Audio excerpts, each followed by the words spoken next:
They told him there were 7 levels. That's what the blueprints showed. 7 levels of laboratories and storage beneath the Nevada desert. Standard facility, standard clearance, standard work, but in August 1996, an electrical surge changed everything. It took him to level 13, a level that doesn't exist, a level where the power meters showed impossible readings. 0 input, megawatts of output, physics breaking down in real time, and at the center of it all, a sphere, 10 feet wide, floating in midair, glowing without heat, powered by nothing. Welcome to Battleground Times, where we investigate the stories they don't want told. If you're ready to go deeper than the official narratives, hit that subscribe button right now. Because what you're about to hear comes from a man who spent 3 years maintaining the electrical systems at America's most secretive facility. And what he saw 1,300 feet underground will change how you think about classified technology forever. His name is Thomas Mitchell, 56 years old. Living quietly in Henderson, Nevada, for 27 years he kept silent about what happened beneath Groom Lake. The threats were clear. Federal prison, 20-year minimum, his family's safety, his career, everything on the line if he spoke. But silence has its own cost. It weighs on a man, changes how he sees the world. So now he's talking, and his story corroborates what other whistleblowers have been saying for decades. There's technology down there, technology that shouldn't exist. Technology that violates every law of physics we're taught in school. And somewhere, someone knows exactly where it came from. Let's go back to 1993. Thomas Mitchell was a civilian electrician, 34 years of experience. He understood power systems, voltage, amperage, load calculations. Everything followed rules, everything made sense. He worked for a defense contractor handling maintenance across Nevada. Nellis Air Force Base, Nevada test site, facilities without names on maps. The work paid well, required security clearances, asked for silence. In March of that year, his supervisor approached him. Special assignment available, triple the pay, better benefits. But absolute secrecy required. Not even his wife could know the details. Mitchell knew what that meant. Groom Lake, Area 51, the facility that officially didn't exist but employed thousands. The place everyone whispered about. The clearance process took 4 months. Background checks going back to childhood. Interviews with neighbors he'd forgotten. Psychological evaluations. Polygraph tests. They investigated everything. His family, his friends, his finances, his history. Every detail scrutinized. Every connection examined. Finally, July 1993, the call came. You start Monday. Be at the Janet terminal at McCarran, 4:30 in the morning. Bring nothing except work boots and identification. Someone will meet you. The Janet flights were legendary among contractor workers. Unmarked Boeing 737s, flying workers to secret facilities across Nevada. Mitchell arrived at 4:15 a.m., 20 other men already waiting, all nervous. All trying not to show it. Nobody talked. The security briefing had been explicit. No fraternization, no questions, no discussion of destination or duties. The flight took 30 minutes. When they landed, 3 buses waited, windows completely blacked out, armed security at every door. They separated everyone by clearance level, assigned facilities. Mitchell was Group C, underground work at the main complex. Processing day was brutal. More NDAs, more security briefings. Badge photographs, fingerprints, retinal scans. They treated everyone like potential threats, like criminals needing documentation. They issued Mitchell a badge, his photo, a number, a color-coded stripe, red stripe. That meant surface-level access. Levels 1 through 3 underground, nothing more. Later he'd learned different colors granted different depths. Yellow stripes went deeper, blue stripes deeper still, and black stripe badges. Those people could go anywhere. He never learned what the black badges could access, never asked. Questions weren't encouraged at Groom Lake. The facility above ground looked ordinary. Military hangars, runways stretching across the desert, administrative buildings, barracks for personnel, standard Air Force Base architecture. But the real facility existed below. They led the new workers to elevator banks, descending into the mountain. The elevator had buttons for levels 1 through 7, 7 underground levels, just like the briefing said, just like the official documentation. Mitchell's assignment was straightforward. Electrical maintenance team for levels 2 and 3, climate control systems, lighting circuits, power distribution. Backup generators, standard electrical work, just in a non-standard location. The pay was incredible. The work was boring. And for 3 years he did his job, asked no questions, went home to Henderson every night on the Janet flight, lived a normal life, or as normal as possible when you're working at America's most secret facility. Then came August 14th, 1996. Mitchell was on level 3, replacing circuit breakers in a distribution panel. Routine maintenance, standard procedure. Suddenly, every light in the corridor flickered. Alarms started blaring. His radio crackled with urgent traffic. All electrical personnel. Code 7. Repeat. Code 7. Emergency power failure on lower levels. All available electricians report to central operations immediately. Code 7. Mitchell had never heard that designation. In 3 years at the facility, plenty of minor issues had occurred. Power surges, equipment failures, breaker trips, nothing requiring an all-hands emergency. This was different. He could hear the tension, the urgency, the fear in the dispatcher's voice. He grabbed his toolkit and ran for central operations. When he arrived, a dozen other electricians were already assembled. The facility manager paced in front of monitor banks. The man's name was Garrett. At least that's what everyone called him. He looked stressed, more stressed than Mitchell had ever seen him. "Gentlemen, we have a critical situation. We've lost primary and backup power to Section D, levels 8 through 15. We need to restore it immediately. This is a national security priority." Mitchell's hand went up instinctively. "Sir, my clearance only goes to level 3. I'm not authorized." Garrett cut him off. "Your clearance has been temporarily elevated. You'll be escorted at all times. We need every electrician we have. No time for protocol. Levels 8 through 15. The words hung in the air. The official facility only went to level 7. Everyone knew that. It was in every briefing, every piece of documentation, every security overview, 7 levels period. But here was the facility manager, in an emergency, telling them about level 15. 7 levels beyond what officially existed. 7 levels that weren't on any blueprint. 7 levels of classified operations happening beneath what was already the most classified facility in America. They split the electricians into teams, reassigned to level 13. Apparently it had a critical power junction, something that controlled distribution to the lower levels. A security officer would escort them. The man's badge was black-striped. His name was Ellis, or that's what his badge said. Mitchell doubted it was real. They followed Ellis to the elevator bank. He had a key, unlocking a panel next to the standard buttons. Inside were additional buttons, 8 through 15. Ellis pressed 13. The elevator began descending. Mitchell watched the numbers climb on the display. Level 4, Level 5, 6, 7. Then 8 appeared. 9, 10, each level deeper than the last. The descent felt endless. By the time they reached 13, Mitchell estimated they'd gone nearly 1,500 feet underground, deeper than most mines, deeper than seemed necessary for any normal facility. The elevator slowed. The doors opened, and everything changed.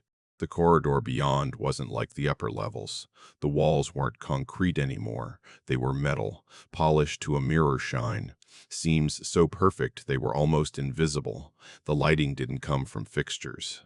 It seemed to emanate from the walls themselves. A soft white glow. No obvious source. No shadows. No variation. Just even illumination everywhere. And it was cold. Not air conditioning cold. Deep penetrating cold. The kind that goes through clothing, through skin, into bones. Mitchell's breath came out in visible clouds. "This way," Ellis said. His voice echoed strangely. "The acoustic's wrong somehow." They walked for what felt like 5 minutes, passing sealed doorways with no markings, no numbers, no indicators of what lay behind them. Just smooth metal surfaces. Biometric scanners. Silence.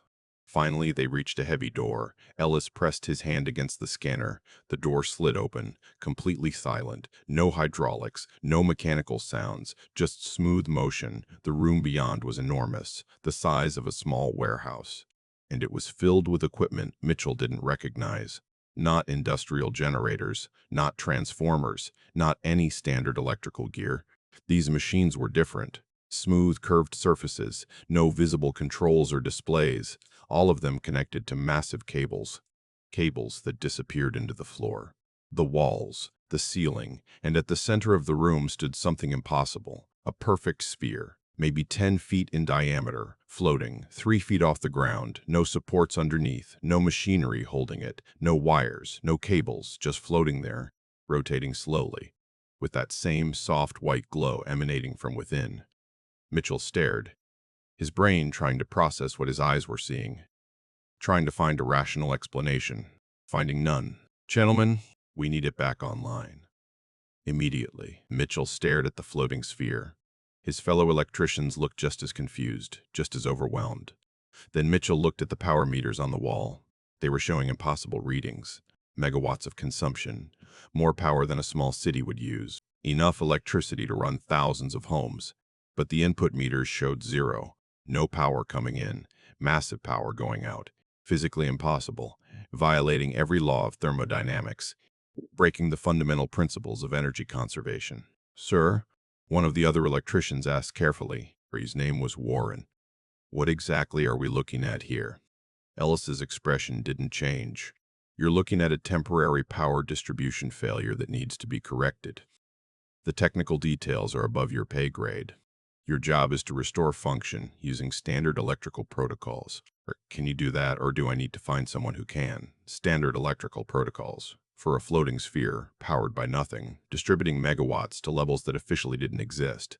The absurdity was staggering. "We'll do our best," Mitchell said, because what else could he say? Ellis nodded. "You have 30 minutes. I'll be right outside. Do not touch anything except the distribution connections. Do not attempt to access any other equipment in this room. Do not take photographs. Do not make notes. Do your job and nothing else. Understood?" "Understood." Ellis left, the door sealed behind him, and 3 electricians from Henderson and Las Vegas and Reno stood there, staring at technology that shouldn't exist. Warren spoke first. "What the hell is this?" "I don't know," Mitchell said, "but we've got 30 minutes to fix it or we're going to have problems." They approached the sphere carefully. Up close, Mitchell could see that the glow wasn't coming from inside it. The sphere itself was glowing, the material somehow luminescent, emitting light without heat, without electricity, without any energy source he could identify, and it was warm. Not hot, just pleasantly warm. Despite the cold air in the room, despite the frigid temperature that made their breath visible, the sphere radiated gentle heat, defying thermodynamics again. The cables connecting to it weren't standard electrical cables. They looked like fiber optics, but thicker. And they pulsed. Light moving through them in waves, rhythmic, like a heartbeat, like something alive. Where they connected to the sphere, there were no junction boxes, no terminals, no visible connection points. The cables just entered the sphere seamlessly, like they were part of it, like they'd grown that way. "How are we supposed to fix this?" Martinez asked, the third electrician. "We can't even tell where the problem is." Mitchell started checking the conventional equipment, the power meters, the distribution panels, the backup systems. Everything looked normal. Everything except the readings, which continued to show impossible numbers. Zero input, megawatt output, energy appearing from nowhere. Then he noticed something. One of the fiber optic cables, the one running to the southern wall. It was dim. While the others pulsed with light, this one was dark, dead, lifeless. "There," Mitchell said, pointing. "That connection is dead. That's got to be the problem. But how do we fix it?" Martinez demanded. "We don't have the tools for this. We don't even know what this is." Mitchell examined the dark cable where it entered the sphere, and that's when he saw it. A tiny seam. A hairline crack in the surface, where the cable connected. Microscopic, barely visible, but it was there. A flaw in the perfection. "We've got wire strippers and voltmeters. This isn't exactly standard electrical work." Mitchell thought about it. Thought about the 30 minutes they had. Thought about the facility manager's tension, the national security priority, the fact that they'd temporarily elevated clearances. Broken protocol. Brought civilian electricians into a level that didn't officially exist. Whatever this equipment was doing, it was critical. Critical enough to take risks. Critical enough to expose secrets. "We bypass it," Mitchell decided. "We run a temporary connection from one of the active cables to the southern distribution panel. It won't be permanent, but it might restore function long enough for them to bring in whoever actually maintains this equipment." "Or you're going to jury-rig alien technology with electrical tape and wire nuts?" Martinez looked at him like he'd lost his mind. "You have a better idea?" He didn't. Nobody did. So they spent 20 minutes creating the most ridiculous patch job of Mitchell's career. Standard copper wire, spliced into a glowing fiber optic cable, connected to a floating sphere powered by nothing. Every electrician's safety protocol screamed that this was impossible, dangerous, stupid. Every principle of electrical engineering said it wouldn't work, but they had no choice. Mitchell worked carefully, stripping the outer coating from the fiber optic cable. Inside, it wasn't fiber, it was something else.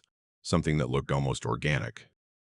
Striated, complex, like muscle tissue or neural pathways. He didn't let himself think about it, just focused on the connection, on creating a bridge from the impossible to the conventional, on making two incompatible technologies talk to each other. Warren held the cable steady. Martinez prepared the distribution panel, and Mitchell made the final connection. Standard wire nut, electrical tape, the most basic tools in an electrician's kit, applied to technology that was probably centuries beyond human capability. The moment he completed the connection, something happened. The southern distribution panel came back online, lights flickering to life. The dark cable began to glow, light pulsing through it, slowly at first, then stronger, faster, matching the rhythm of the other cables, and the floating sphere pulsed once, bright, blinding, making all three electricians shield their eyes. Before settling back to its normal luminescence, the room hummed. A sound Mitchell hadn't noticed was absent until it returned. Low frequency, felt more than heard. Vibrating in his chest, in his bones, the equipment was alive again, functioning, distributing power to levels that didn't exist, to operations he'd never know about, to purposes he couldn't imagine. The door opened. Ellis stood there, checking his watch. 28 minutes. Well done. 3 nuts and electrical tape holding together a power system that violated physics. As they left the room, Mitchell took one last look. At the floating sphere, at the impossible equipment, at the power meter still showing 0 input and massive output, trying to memorize every detail, knowing he'd never see it again, knowing they'd never let him back down here. On the elevator ride up, Ellis spoke for the first time since leaving the chamber. What you saw today is classified at the highest level. You'll sign additional NANDAs. You'll never speak about it to anyone, including each other. As far as the records show, you responded to a standard power failure on level 3. Nothing more. The work you did today never happened. The level you were on doesn't exist. Understood? They all nodded. What else could they do? When they reached the surface, security separated them immediately. Different debriefing rooms, different security officers, preventing any chance to compare notes, to discuss what they'd seen, to process the impossible together. Mitchell sat across from a man in a dark suit. The man pushed a stack of documents across the table. Read these, sign these. Remember that violating these agreements carries a minimum sentence of 20 years in federal prison. Mitchell read them. Legal language about national security, classified information, technical data, reverse engineering prohibitions, words that danced around what he'd actually seen, without ever directly stating it, without acknowledging the floating sphere, the impossible power system, the levels that didn't exist, just vague references to sensitive equipment and proprietary technology. He signed them all, every page, every clause, every thread. What choice did he have? They kept him for 3 more years after that. Same job, same levels, same boring electrical work, climate control on level 2, lighting circuits on level 3, distribution panels, backup generators, routine maintenance.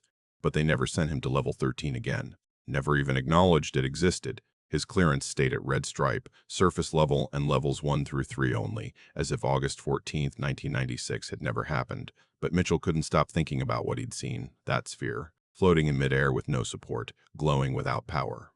That impossible power system drawing 0 input, producing megawatts of output, massive structures at the far end of the base, always guarded, always closed. He'd see lights through the windows at odd hours, movement, activity, but never got close enough to see details. The flights that came and went at strange times, not the regular Janet flights, different aircraft, unmarked, landing in the middle of the night, unloading cargo he couldn't identify, taking off before dawn.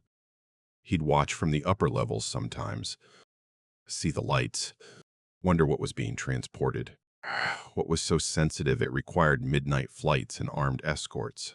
The workers with black-striped badges who moved through the facility like ghosts, never speaking, never socializing, never eating in the common areas. They'd appear in corridors, access restricted areas, then vanish, going to levels he couldn't reach, doing work he couldn't imagine. And he started wondering if level 13 existed, if levels 8 through 15 existed. What else was real that they were told was impossible? Mitchell had always been a rational man, an electrician, someone who dealt in concrete facts. Voltage, amperage, resistance, things you could measure, calculate, predict. But that sphere had changed something, had opened a door in his mind, made him question everything he thought he knew about technology. About physics, about what was possible. In October 1999, Mitchell took early retirement. He'd been thinking about it for months. The cognitive dissonance was eating at him, going to work every day, maintaining ordinary equipment, while knowing that 13 levels down, something extraordinary was operating, something that violated everything he understood about reality. The facility didn't try to stop him. They processed his paperwork, reminded him of his NANs, and sent him on his way, with a generous retirement package and a final warning. Forget what you saw. Move on with your life. Never speak about it. For 27 years, Mitchell kept that promise, through marriages and divorces, through family gatherings and late-night conversations with friends, through countless moments when he wanted to tell someone, anyone, what he knew. He stayed silent. He watched the conspiracy theories online, the YouTube videos, the documentaries about Area 51, people speculating about aliens, about recovered spacecraft, about reverse-engineered technology, and he knew some of it was true, not the details, not the specifics, but the fundamental premise. There was technology at that facility beyond human capability, technology that shouldn't exist, technology that someone was desperately trying to keep secret. He watched Bob Lazar tell his story, watched the interviews, the documentaries, Lazar talking about SFOR, about Element 1115, about gravity wave propulsion. Mitchell remembered thinking it sounded insane when he first heard it. Floating disks, anti-gravity technology, alien physics. But then he remembered standing in a room 1,500 feet underground, watching a sphere float with no support, watching power meters show zero input and megawatt output, and suddenly Bob Lazar didn't sound so crazy anymore. The details might be different, the specifics might not match, but the fundamental truth was the same. There was technology down there. Technology that defied conventional physics, technology that somebody wanted to keep hidden. And now, if you're still watching, I need you to do something. Hit that comment button below and tell us what you think is really happening in these underground facilities. Have you worked in classified programs? Have you seen things that didn't make sense? Share your story. Because every voice matters. Every testimony adds to the evidence. And the more of us who speak up, the harder it becomes for them to maintain the secrecy. Also, share this video with someone who needs to hear it. Send it to that friend who's always asking questions. Post it where people are searching for truth. Because this information deserves to reach everyone who's ready to hear it. Mitchell isn't claiming to know what that sphere was. He's not claiming to understand the physics behind it. He's just an electrician who was in the wrong place at the right time, who saw something he wasn't supposed to see, and who's carried that knowledge for nearly 3 decades. But he knows what he saw was real. He knows that level 13 exists, no matter what the official blueprints say. He knows that there's technology at that facility beyond anything publicly acknowledged. Technology that operates on principles we don't understand, using physics we haven't discovered, powered by methods that violate everything we're taught in school. And the people running that operation will do everything in their power to keep it secret. The question is why? If we have access to technology this revolutionary, why keep it hidden? Think about the applications: clean energy, zero emissions, power generation that could solve climate change. End energy poverty, transform human civilization. A single device generating megawatts from nothing. No fuel, no waste, no pollution. Just pure energy appearing from nowhere. The economic implications alone are staggering. Every power plant on Earth made obsolete. Every oil well, every coal mine, every nuclear reactor. Trillions of dollars in infrastructure suddenly worthless. And that's just the beginning. Unless, of course, the people who control that technology don't want those transformations to happen. Unless there are economic interests, political considerations, power structures that would be disrupted by releasing this capability to the world. The global economy runs on energy scarcity. Entire nations built on fossil fuel exports. Corporations worth billions controlling the energy supply. What happens to that when energy becomes free? When any country, any community, any person can generate unlimited power? The geopolitical balance shifts overnight. Power structures collapse, control evaporates. Maybe that's why it stays secret, not because they can't release it, but because they won't. Because the disruption would be too massive, too uncontrollable, too threatening to the existing order. Or maybe it's something else. Maybe we don't actually control the technology. Maybe we're just studying it, trying to understand it. And we're afraid of what would happen if the public knew we had access to something we couldn't fully explain or replicate. Mitchell leans toward that second explanation because the equipment he saw didn't look like a prototype, didn't look like an experiment. It looked finished, functional, like it had been running for years, maybe decades, like it was designed and built by people who understood exactly what they were doing. People who weren't us. The sphere was too perfect, too seamless, no visible seams, no welds, no fasteners. Human engineering always shows its construction. You can see how things are assembled, how components connect, but that sphere was flawless, like it had been grown or formed from a single piece of material. The cables entering it showed no junction points, just smooth transitions, organic integration, and the physics, zero-point energy, quantum mechanics, exotic matter theories. Mitchell has read everything he could find, trying to understand, trying to find a conventional explanation. Nothing fits, nothing in our current understanding of science accounts for a power system like the one on level 13. Which leaves only unconventional explanations. Recovered technology, alien artifacts, equipment that came from somewhere else, built by someone else, for purposes we don't fully understand. And we're down there, 1,500 feet underground, trying to figure out how it works, trying to reverse engineer it, trying to understand principles of physics that might be centuries or millennia beyond our current capability. The timing is interesting too, 1996, 3 years after Bob Lazar first went public, with his claims about SFOR, about element 11, about gravity wave propulsion. Lazar described technology that manipulated gravity, that bent space-time, that operated on principles completely foreign to human science. Mitchell remembers thinking Lazar's story sounded insane. Floating disks, anti-gravity drives, alien physics. But then he stood in a room with a floating sphere, hovering 3 feet off the ground. No supports, no conventional propulsion, just floating, operating on principles he couldn't explain. And suddenly Lazar's claims didn't seem so far-fetched. The details might differ. Lazar talked about SFOR, a different facility, different technology, but the fundamental premise aligned perfectly. There's technology out there, beyond human capability, operating on physics we don't understand, and the government is desperately trying to keep it secret. Mitchell isn't claiming to know what that sphere was. He's not claiming to understand where it came from. He's just reporting what he saw, what he experienced, what he can never unsee. But he knows it was real as anything in his life, more real than most things actually, because ordinary experiences fade. But that moment, standing in that chamber, watching impossible technology function that's burned into his memory with perfect clarity, he can close his eyes and see every detail, the mirror-polished walls, the sourceless illumination, the floating sphere rotating slowly, the cables pulsing with light, the power meters showing impossible readings, every detail crystal clear, even after 27 years.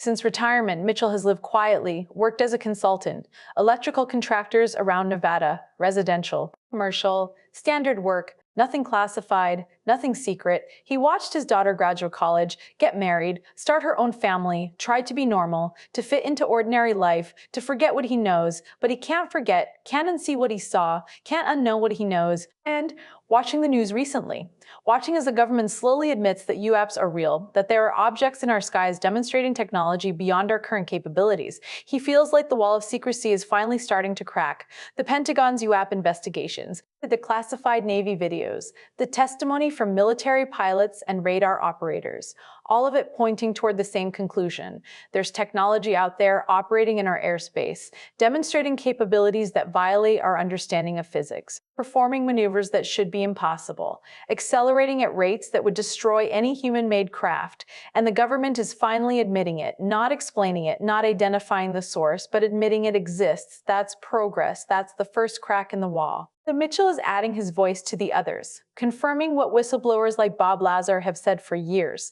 There is technology at Area 51 that doesn't match our current understanding of physics. There are levels beneath the facility that officially don't exist. There are programs so classified that even the people working on them only see tiny pieces of the puzzle. And somewhere, someone knows the full story. Someone knows where that technology came from. Someone knows what it's capable of. Someone has answers to questions the rest of us aren't even allowed to ask, but they're not sharing. They're keeping it locked away, 1,500 feet underground, behind biometric scanners and armed guards, behind NANs that threaten federal prison, behind a wall of secrecy that's held for decades. How many other facilities have levels that don't officially exist? That's the question that haunts Mitchell. If Groom Lake has 15 levels when the blueprints show 7, what about other installations? What about the underground complexes at Cheyenne Mountain, at Wright-Patterson Air Force Base, at Los Alamos, at the dozens of classified facilities scattered across the American Southwest? How deep do they really go? What's really happening in those restricted areas? And how many workers have signed ENDAs, threatened with federal prison, carrying secrets they can never share? Mitchell thinks about the other electricians who were down there with him. Warren, Martinez, men he worked beside for years, men who saw the same impossible technology, experienced the same reality-breaking moment, and they never spoke about it, not even to each other. The security protocols were explicit: no fraternization, no discussion, no acknowledgement, even among witnesses, even among people who shared the experience. Complete silence enforced through fear and legal threat. That's how you keep secrets, not just by threatening individuals, but by isolating them, making each person feel alone with their knowledge, preventing them from finding solidarity, from comparing notes, from realizing how many others know the truth. But the internet changed that. Whistleblower platforms. Suddenly, people who'd worked at classified facilities could find each other, could share stories anonymously, could realize they weren't alone, and patterns emerged. Similar testimonies from different facilities, similar descriptions of impossible technology, similar experiences with levels that officially don't exist. The wall of secrecy depends on isolation, on making each witness think they're the only one who knows. But when hundreds of witnesses start talking, when their stories align, when the details corroborate, the wall starts to crack. Bob Lazar was one of the first, going public in 1989, talking about SFOR, about anti-gravity propulsion, about element 1115. The ridicule was immediate, the denials absolute. His employment records disappeared, his education credentials questioned, everything designed to discredit him, to make him look like a fantasist, a liar, someone seeking attention. But his technical descriptions were too detailed, too specific. He described physics that mainstream science said was impossible, but he described it with the precision of someone who'd actually worked with it, seen it function, understood its principles even if he couldn't fully explain them. And now, decades later, other witnesses are coming forward, different facilities, different time frames, but similar stories, technology that violates known physics, craft that operate on principles we don't understand, programs so classified that even Congress doesn't have full access. Mitchell's testimony adds to that pile. Another voice, another witness, another piece of evidence that something extraordinary is being hidden. He's not claiming aliens built the sphere, though that's the logical conclusion, for he's not claiming to know the origin, the purpose, the full extent of what's happening down there.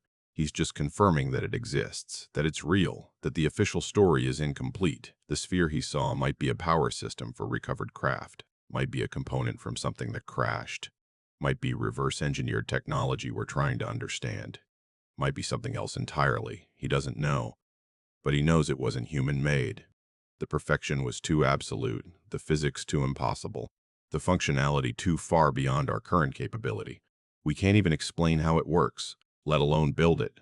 That means someone else can. Someone else has technology that makes our most advanced systems look primitive. Someone else is either sharing that technology, or we found it somewhere, recovered it, and we're trying to understand it. The implications are staggering if that sphere is alien technology. If we have access to devices that generate unlimited clean energy, that manipulate gravity, that operate on principles we're only beginning to grasp, then everything we've been told about human technological development is incomplete. We're not alone. We've never been alone. And someone has been visiting Earth with technology so far beyond ours that the gap is almost incomprehensible. That changes everything. Our place in the universe, our understanding of physics, our assumptions about what's possible, everything shifts, but the people controlling that information won't release it, won't admit it, won't allow public access, because the consequences are too unpredictable, too disruptive, too threatening to existing power structures, so they keep it buried. 1,500 feet underground, behind layers of security, behind threats of federal prison, behind a wall of official denial. But walls crack, secrets leak, truth has a way of emerging. No matter how hard people try to suppress it, it just takes time. Takes enough witnesses willing to risk speaking out, takes enough evidence accumulating, takes enough pressure from people demanding answers. Mitchell is one witness, one voice, one piece of testimony, but he's not alone anymore. The evidence is mounting, the testimony's accumulating, and eventually the truth will come out. It has to, because too many people know. Too many workers have seen things. Too many pilots have encountered unexplained craft. Too many radar operators have tracked impossible flight patterns. The wall is cracking. The official narrative is failing, and the questions are getting louder. What do they know? What are they hiding? Where did this technology come from? And why are they so desperate to keep it secret? The public deserves answers. We deserve to know what our government has recovered, what they're studying, what capabilities exist that we're not being told about. Because this isn't just about technology, it's about truth, it's about transparency. It's about whether we live in a world where governments can keep earth-shattering secrets from their own citizens indefinitely. Mitchell doesn't think they can, not anymore. Not with the internet, not with whistleblower protections, not with growing public demand for disclosure. The truth is coming out, slowly, in pieces, through testimonies like this, through leaked documents, through official admissions, through the cumulative weight of evidence that can no longer be denied, and when it finally comes out, when the full story is revealed. When people learn what's really beneath facilities like Groom Lake, the world will change. Our understanding of reality will shift. Our assumptions about physics, about technology, about our place in the universe, all of it will need revision. That's why they're so afraid of disclosure. Not because it would cause panic, but because it would cause transformation. Fundamental change to how we understand everything. And change is terrifying, especially to people who benefit from the current system. But change is also inevitable. Truth always emerges eventually. Always finds a way through the cracks. Always reaches people ready to hear it. Rick Cheeple wants people to know they're not alone. If you've worked at classified facilities and seen things that don't make sense, if you've signed NAs that haunt you, if you're carrying knowledge you were told to bury, you're not the only one. There are hundreds of us, people who've glimpsed the truth, who've seen technology that shouldn't exist, who know the official story is incomplete, and more are speaking up every day. The consequences are real. Mitchell understands that. Federal prison is a genuine threat, career destruction, financial ruin, social isolation. The government doesn't make idle threats about classified information. They will prosecute. They will destroy lives. They will do whatever it takes to maintain secrecy. But staying silent has its own consequences. Living with secrets, knowing the truth and being unable to share it. Watching the world operate on incomplete information. That takes a toll. Changes a person, isolates them in ways that are hard to explain. Mitchell chose to speak up. After 27 years of silence, after countless nights wondering if he did the right thing by keeping quiet, he decided the truth matters more than his comfort, more than his safety, more than the threats. They wanted him to forget, to move on, to pretend that impossible technology doesn't exist beneath our feet. Pretend that impossible technology doesn't exist beneath our feet. He's done pretending, done staying silent, done protecting their secrets while they lie to the public. The sphere is real. Level 13 is real. The technology exists, and people deserve to know, not the classified details, not the sensitive operational information, just the basic truth, that we have access to technology beyond human capability, that it's being studied in underground facilities, that the government knows far more than they're admitting about advanced physics and possible non-human intelligence. That truth doesn't endanger national security, doesn't compromise sensitive operations, doesn't harm anyone. It just disrupts the comfortable lie we've all been living.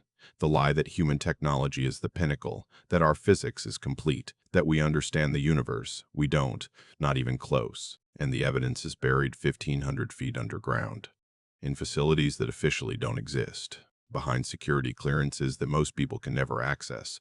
That's what they're protecting.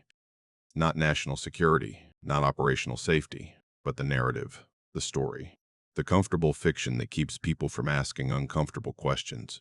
Mitchell is asking those questions now, publicly, on record, knowing the risks, knowing the consequences, but believing that truth matters, that transparency matters, that people have a right to know what their government possesses, what they're studying, what capabilities exist that we're not being told about. The technology he saw could revolutionize human civilization, could solve energy poverty, could enable space travel, could transform everything. But it stays locked away, classified, secret, hidden from the very people who could benefit most. That's not national security. That's control. That's gatekeeping. That's a small group of people deciding what the rest of humanity gets to know. And Mitchell doesn't think that's right, doesn't think it's justified, doesn't think it can continue. So here's what Battleground Times is asking you to do.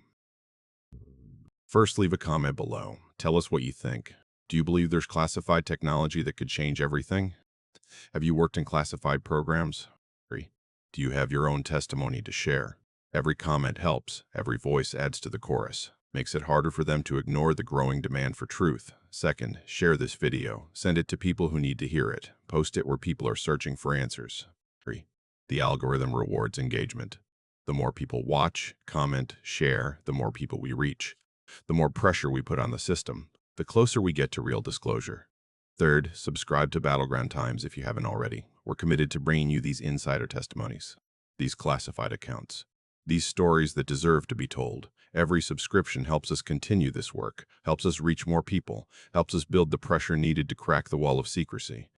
This isn't just about one electrician's experience. This is about a pattern, a systematic effort to hide world-changing technology, to keep humanity in the dark about our true capabilities, about what exists beyond our current understanding, about possible contact with non-human intelligence. That's too big to ignore, too important to let slide, too consequential to accept official denials and move on. Mitchell's testimony is one data point, but there are others. Military pilots describing craft with impossible acceleration, radar operators tracking objects that defy physics, scientists who've worked on classified programs describing technology they can't explain, former government officials admitting that programs exist beyond congressional oversight. The pieces are there. The pattern is clear. We just need enough people paying attention, or enough people demanding answers, enough people refusing to accept the official narrative. That's how disclosure happens. Not through government press conferences, not through official admissions, but through public pressure, through accumulated testimony, through the weight of evidence becoming too heavy to dismiss. You're part of that process now. By watching this video, by engaging with this content, by sharing it with others, you're contributing to the momentum, to the growing movement demanding truth, demanding transparency, demanding that the people in power stop treating citizens like children who can't handle reality. We can handle it. We deserve to know. And eventually we will know. It takes enough people refusing to accept comfortable lies. Mitchell spent 27 years keeping their secrets, protecting their narrative, staying silent despite knowing the truth. He's done with that now, done protecting people who don't deserve protection, begun enabling a system built on deception. The sphere is real. The impossible power system is real. Level 13 is real. And the technology buried beneath the Nevada desert proves that everything we've been told about human achievement is incomplete. We're not alone. And the evidence has been right here, hidden in plain sight, in facilities everyone knows about, but nobody can access, in programs everyone suspects exist, but nobody can confirm. Until now. Until enough witnesses speak up. Until enough testimony accumulates. Until the wall finally cracks completely and the truth floods out. That day is coming. Mitchell can feel it. The momentum is building. The pressure is increasing. The questions are getting louder. And eventually something will break. Something will force disclosure, whether it's leaked documents, or mass testimony, or undeniable physical evidence. Something will crack the wall, and when it does, the world changes forever. So stay engaged. Keep questioning, keep demanding answers, keep sharing these testimonies, keep building the pressure, because you matter in this. Your voice matters. Your engagement matters. Your refusal to accept the official narrative matters. Together we're stronger than their secrets. Together we're louder than their denials. Together we can force the truth into daylight. Mitchell is doing his part by speaking up, by adding his testimony to the record, by confirming what others have said. Now you do your part. Comment, share, subscribe, stay engaged, because this is bigger than one man's experience. This is about humanity's right to know the truth, about our place in the universe, about what's really possible, about what's been hidden from us, and about what happens when enough people finally demand answers. The wall is cracking. Help us break it down completely. The truth is waiting, and it's going to change everything. Thanks for watching Battleground Times.